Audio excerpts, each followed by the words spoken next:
Week 10 is in the books. We are heading into week 11. That means we are in the home stretch here of the fantasy regular season, and you need to start thinking about playoffs, right? Trade deadlines are coming up.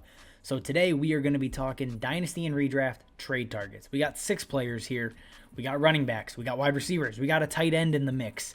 So we're going to get into all of that. What you should give up for them, what they're worth, and then why you should be trading for them. So before we do, if you like what we're doing here at DLF, subscribe to the channel. If you have questions, you have comments, obviously drop that stuff down below. Like the video. If you want to follow us on Twitter, do that too. Links are in the bio.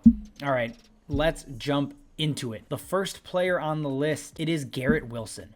Now, Garrett Wilson has started to kind of find his groove here, right? He's got back-to-back weeks of 17 points. He has a 24% target share over his last 2 games. I mean, Breece Hall is not coming back this year. We know that. Elijah Moore is dead, unfortunately, right? RIP. There's no one else that's really a threat in this offense other than Garrett Wilson. I think he's proven he's really damn good. So obviously in Dynasty, that's going to make it difficult to acquire him. In Redraft, people may not be fully bought in because he's a rookie and it's a 1-year thing, right? But the reason we care about the playoffs, just a player aside, he gets Detroit, which is a gold mine. He gets Jacksonville, another gold mine. And then he gets Seattle, who has been very, very good against wide receivers recently. But the week I care about the least, and it almost seems counterintuitive, is going to be that championship week. Because guess what? You have to get there for that week to even matter, right? So I weight the first 2 weeks a little more heavily when I'm looking at players that are more so question marks. And that is what Garrett Wilson is, right? There's upside, no doubt about it.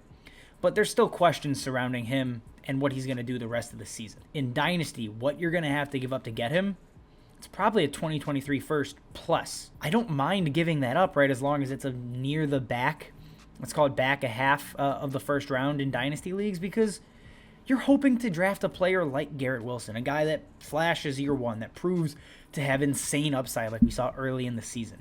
So Garrett Wilson in Redraft should be cheap. In Dynasty, he's going to be expensive, but he's worth it. Pay up for Garrett Wilson for your playoffs. Number 2 on the list, it's another rookie. It is Isiah Pacheco of the Kansas City Chiefs. I am going to kind of plant a flag here on a very small sample size, and I'm going to do it based off of last week's game, right? You're looking at a season high of 56% of snaps. You're looking at a season high in touches with 16 carries and 0 targets. It feels like Pacheco is starting to actually win the backfield. I know we were told he did like a month ago. Now we're kind of seeing it, right? CEH didn't record a carry. He barely got on the field, and he had 2 targets. Clyde Edwards-Helaire is not going to be the runner on this team. That is Isiah Pacheco. I am ready to make that statement, because you don't just not play somebody and then all of a sudden say, no, we're back to a full 3-man committee. At least I don't think you do. So that's why I'm in on Pacheco. And then when you're looking at what's coming up for him, he has the best matchup in football in week 1 of the playoffs. He gets the Houston Texans. And that's a game the Chiefs should just run out and kick the ever-loving crap out of the Texans early, and that could just mean a ton of cleanup work for Pacheco late. I am very excited about that matchup because obviously the Texans can't stop the run. That's the whole point here.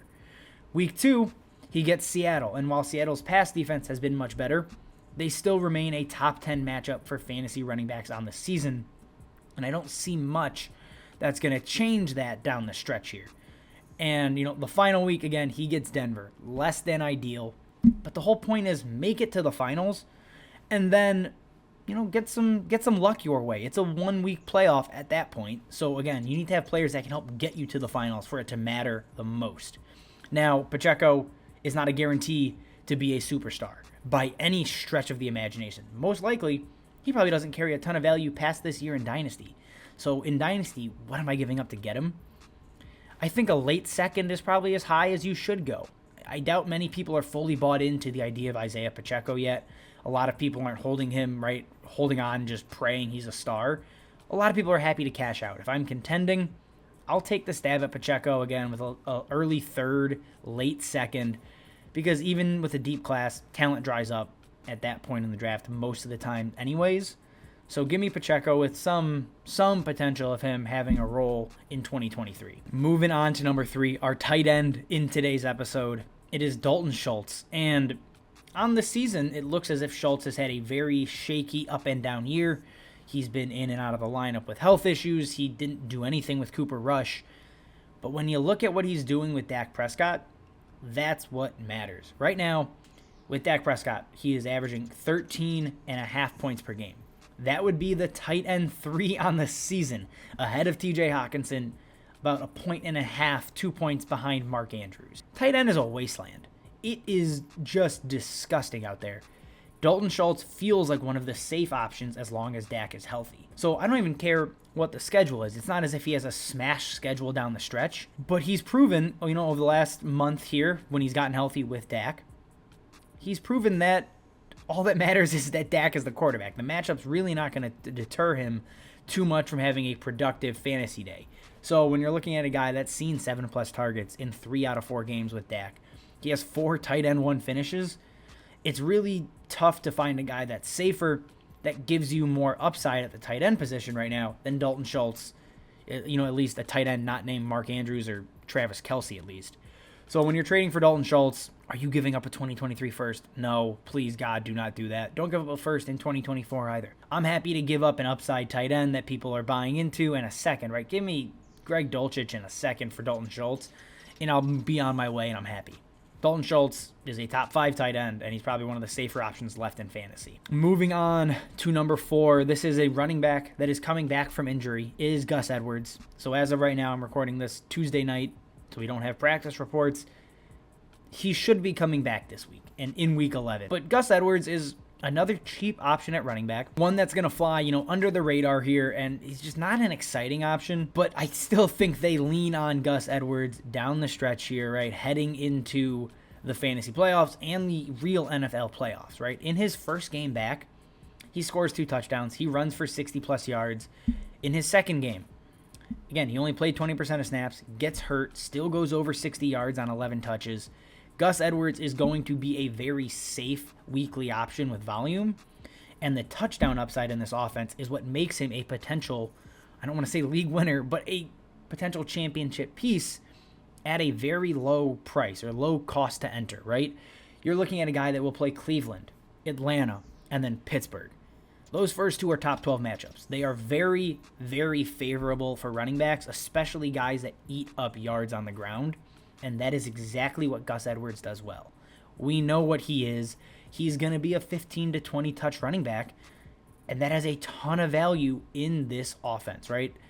The red zone upside is 2 to 3 touchdowns a week, right? Especially with Lamar kind of struggling to move the ball through the air. They're leaning more and more in the run, even more so than last season or the year before. And Gus Edwards is going to be a huge benefactor of that, with the expectation that he's back and healthy. So what are you trading for Gus Edwards? What are you giving up? Again, very similar to, I think, Isiah Pacheco. A late second is probably as high as I'm going. I'm much more comfortable giving up a couple of thirds, a 2024 second that might be early. You don't know this far out.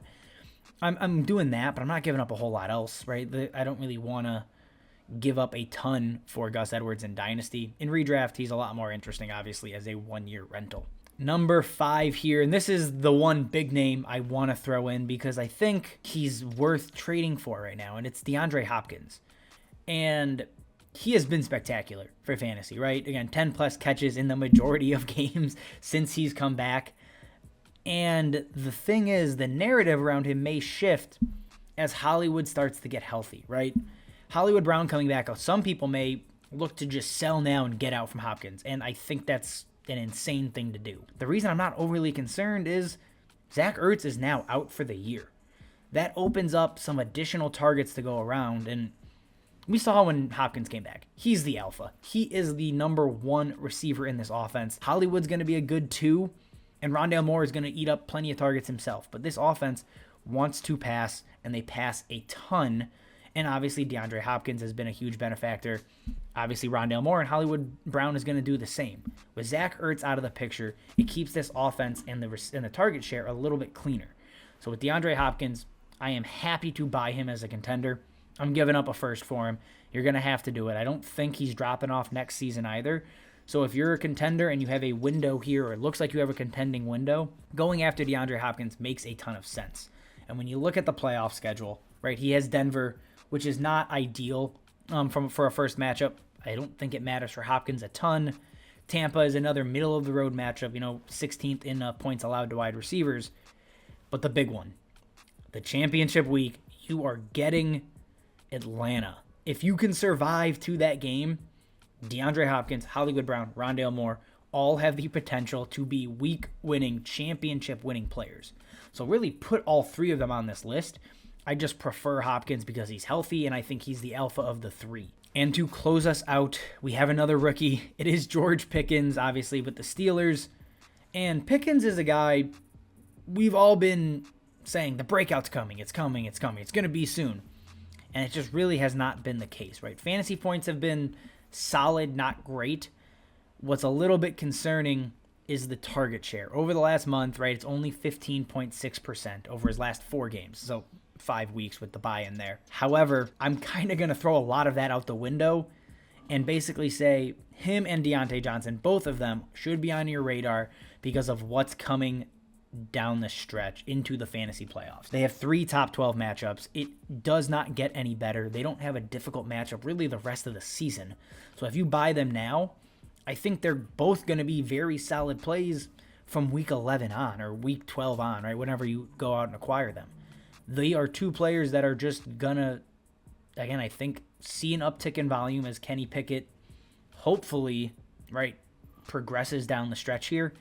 So, when you're looking at weeks 15, 16, 17, you could be seeing the best of Kenny Pickett, which I don't think is going to be great. But in very easy matchups, soft matchups, I am happy to roll the dice on Pickens and Deontay Johnson. In redraft, they're both going to be cheap because they haven't really done a whole lot. This is a strictly schedule-based prediction. In Dynasty, you guys know I'm always buying Deontay Johnson because I think quarterback play gets better long-term, and Deontay is just really damn good at football. George Pickens is also going to be expensive in Dynasty because there's a lot of hype around what he could turn into as a player, and I fully believe he turns into a very, very good player with, a wide receiver 2, wide receiver 1 upside in his range of outcomes. You may have to give up a first for Pickens, but a first for Pickens and a third, first for Pickens and a future second is a lot more tolerable than just a straight up first for him or Deontay Johnson. I am not pulling the trigger on that type of trade. That's too much for me. All right, guys, that is all I have for you. Again, if you like what we're doing here, subscribe, like the video, questions, comments, drop that stuff down below. As always, thank you for watching, and we will see you next time.